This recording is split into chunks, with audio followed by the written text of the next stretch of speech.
Hi everyone, my name is Tina Dixon. My metric number is F1021. Today I will be presenting about industrial relation with a focus on mediation using a real case of post Malaysia Berhad. So first of all, company overview. Before that, let me give a brief introduction to the company. So, Post Malaysia Berhad is the national postal service provider of Malaysia.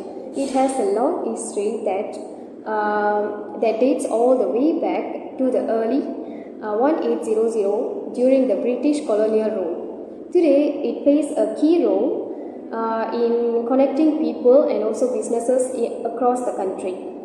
So, the company offers a wide range of services, not only traditional mail deliver, but also courier, logistic, e-commerce supports, and also the digital services.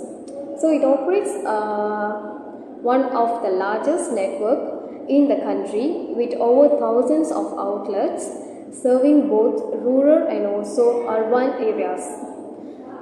This makes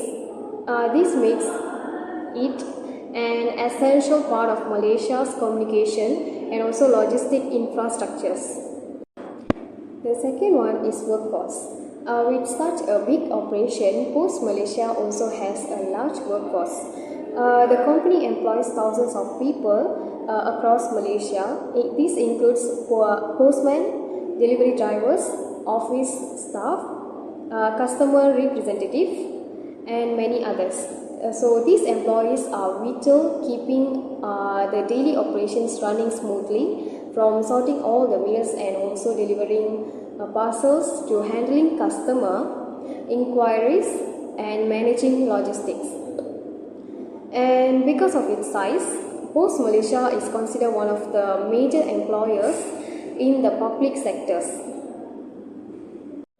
The third one is union role. So, like many large organizations, Post Malaysia has workers' union to protect and represent its employees. So, the union is called as Post Malaysia Workers Union, which is PMWU. So, this PMWU plays an important role in defending the right of workers. It represents employees in discussion and also negotiation with the company.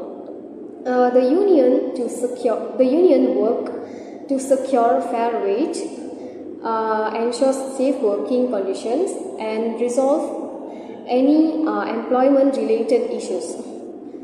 In cases where there are disputes or disagreements between the management and the staff, the union steps in to mediate or escalate the matter through the proper industrial relation channel. Hello sir, my name is Iswaran Analiki Dharmasilan and my metric number is 01TKB23F1033. So now we move on. Now we understand the background of the company and the role of the union. Let's move on the industrial dispute that took place at Post Malaysia. Overview of dispute.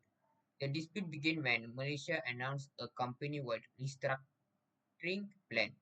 As part of this plan, they introduced something called the Voluntary Separation Scheme or VSS.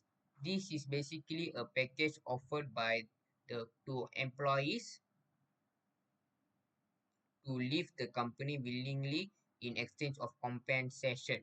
Along with VSS, the company also aimed to reduce the overall number of employees. These changes These changes were part of their effort to cut costs, especially because of the postal business has been declining due to digital transformation. Fewer people are sending letters and more services are moving online. Main issue faced by employees. So now let's look at the key issues that lead to the conflict. First, there was a lack of communication. The union and employees said they were not properly informed or consulted before the restructuring took place. This caused a lot of confusion. Second, there were serious job security concerns. Many workers didn't know if their jobs were safe or if they might be replaced by automation. Third, the implementation of the BSS raised questions. Some employees felt the packages were not fair and consistent, and they were worried about how the company decided who should go and who could stay. Third is union responses. In responses to the issue, the Post Malaysia Workers Union or PMW stepped in. The union was not happy with how the restructuring was handled. They said the company had gone ahead with major decisions without following proper industrial relation procedures. The union demanded open discussions with management and called for greater protection of workers' rights. They wanted transparency, fairness, and proper negotiations before any further changes were made. Public and media reaction. As the dispute grew, it started gaining public attention. The media began reporting on the issue, and labor rights groups started speaking out. Government agency also got involved because Post Malaysia is a major employer and plays an important national role. With all this pressure, the company was encouraged to resolve the conflict through mediation with the union. This helped to find a fair and peaceful solution without going to court or causing a strike. Translation to next slide. So thank you. Hi sir, my name is Naveen Kumar. My matric number is 01DKB23F1020. So in this presentation, I'll be explaining the details of involvement and the process involved in the mediation case related to post-Malaysia Berhad. Mediation is a form of alternative dispute resolutions where a neutral third party helps both sides reach a voluntary settlement. In this case, the main parties involved were post-Malaysia Berhad as the respondent, the complainant brought out the issues, and a qualified mediator appointed to oversee and guide the process. Depending on the nature of the dispute, legal advisor or company representatives might also have to participate to ensure that both parties understood their rights and their responsibilities. Mediation was selected as the preferred method to resolve the issue because it is less time consuming, more effective in cost than going to court, and keeps the matter private, which is crucial for maintaining a company's reputation and business relationship. The process started with the complainant submitting a formal complaint to the relevant mediation body. After that, a mediator was appointed based on their neutrality and experience in the handling such cases. So pre-mediation meetings were conducted to allow the mediator to gather information and for each party to submit a written summary of their claims and evidence. This main mediation session includes a joint discussion where both sides presented their views openly. This was followed by private meetings between the mediator and each parties to discuss their concern more deeply and explore possible solutions. The mediator's role was not to make decisions but to help both sides communicate more effectively and find common ground for fair and mutual acceptable resolutions. Thank you. Good morning everyone, my name is Gayatri Anamale and my metric number is 01DKB23F1020. Today I will be presenting about the settlement.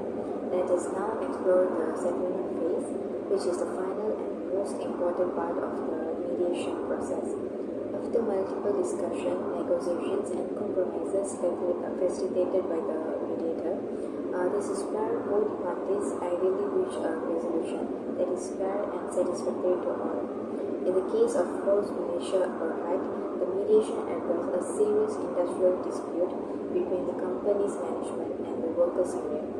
This dispute stemmed from a combination of increased workload, wage dissatisfaction, and changes in operations due to Post Malaysia's ongoing digital transformation.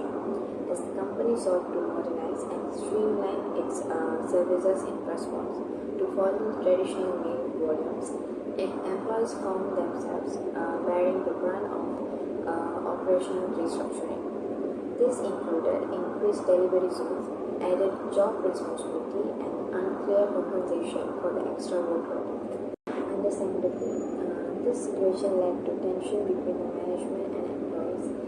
The union voiced concerns that the changes were being implemented too rapidly, with little consultation and without proper adjustment to staff welfare.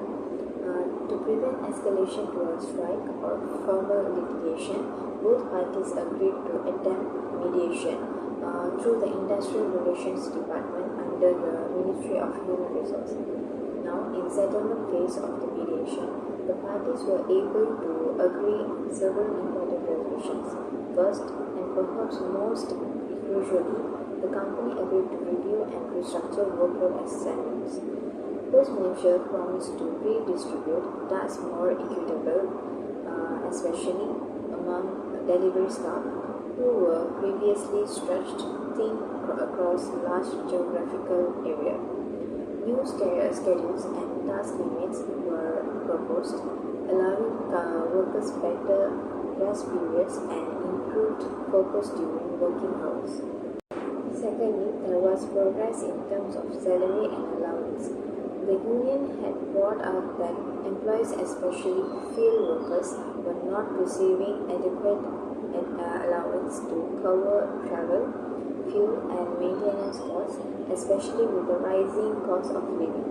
After mediation discussion, Post Malaysia approved a revision to its travel and operational allowance, offering better reimbursement and introducing a modest basic salary increase.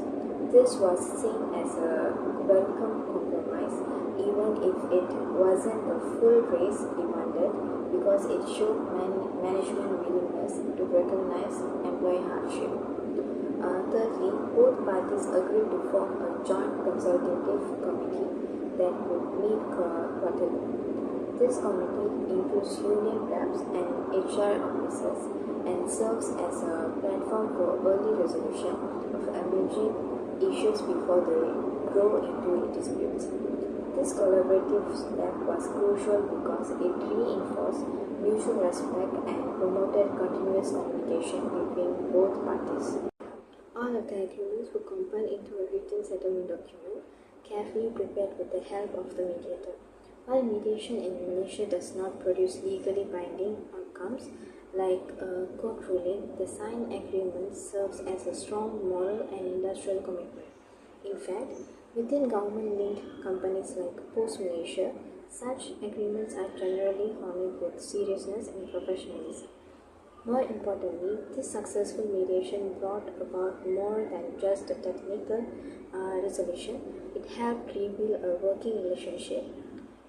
Employees felt respected and heard, while the management retained operational continuity without facing protest actions or strikes.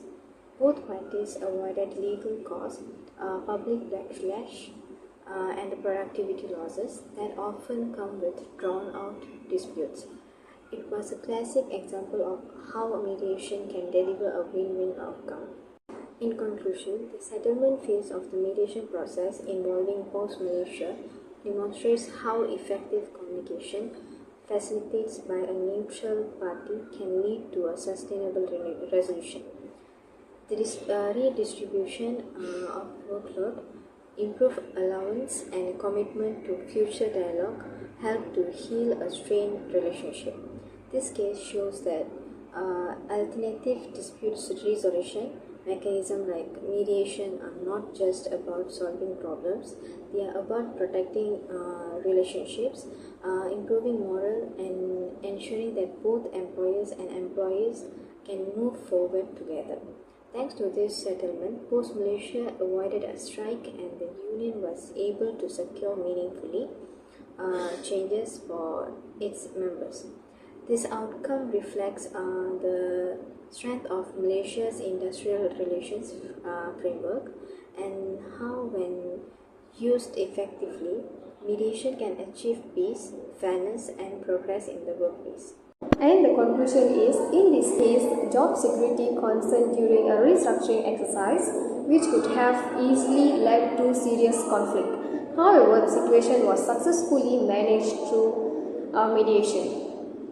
This approach created a safe space for both management and also the union to express their concerns and also find a balanced solution. Thanks to this, the issue was resolved without any need for legal action or industrial strikes, which could have disrupted operation and also morale. The case clearly shows how essential strong union representation and proper industrial relation practices are, especially during times of change. Most importantly, it proves that mediation is not just a conflict resolution method but a powerful tool to protect employees' rights and also sustain a peaceful, cooperative working environment.